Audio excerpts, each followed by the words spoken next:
The Bible says, there is a time to be great, but there will always be a time that I will be nobody. And that is sure to come, and maybe to die thereafter. There is always a time for plenty, but there is always a time for one. There is always time to be merry, happy, and a time to be sad. A time to be healthy, strong, kung bata ka pa. But as sure as the sun will rise in the east, we will get old and get weak and sick. A time to be spending may pera ka, but sometimes may problema. And a time for war, and a time for peace. And a time to be born, and a time to die. So pag na-accept ninyo yung sinabi ko, my quote from the Bible, then alam ko na kaya na ninyo dalhin ang problema. Do not worry. Everybody and everybody will go. It's a matter of time. If you believe in God, and there is God, ang makasabi lang kung kailan tayo mamatay, hanggang kailan tayo mabuhay sa mundong ito, saan, paano. Itong buhay natin sa mundong ito, I've been trying to figure out how life really runs in this universe, yung creation and the death. And why is there death? And why do we exist here? So, itong lahat sa Diyos. Ang Diyos lang talaga ang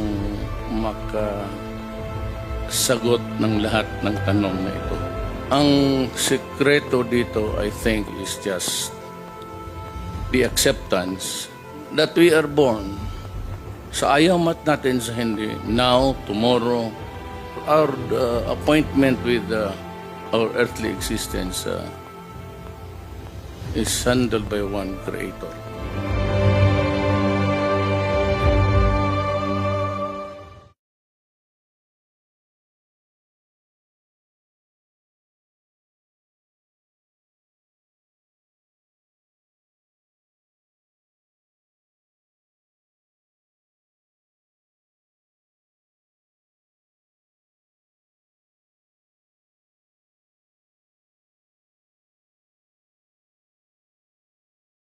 Sir, earlier in your speech, you said that the issue on the SEC ruling against Rappler is not an issue of press freedom. But at the same time, during your speech, you were giving comments about the media and about Rappler and Inquirer na sumusobra na kami.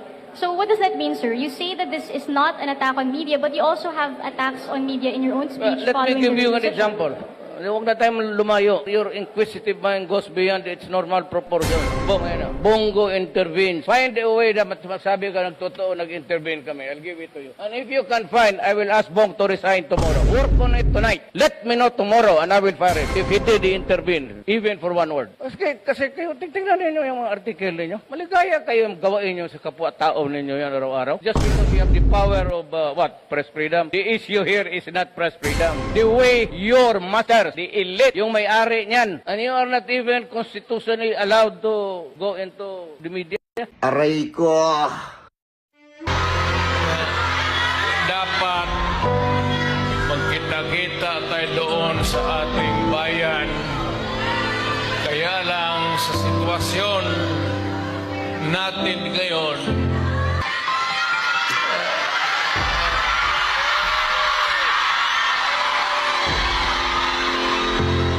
OFW. Yan ang pinakamasarap na magkikinig ako.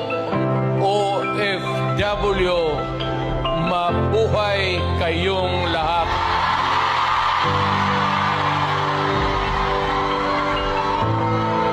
At ang mundo Coffee? Yes po, wooden coffee. Gatong ako dira sa una. Balik-balik ko sa magtuo. Ay, mo. Doon naman na, na-drive-drive lang man ako na sa una. Muna ingon nila yun. nila, no? Moto na sa wedding coffee si Ma'am Kitty. Papa kay si ma'am, no?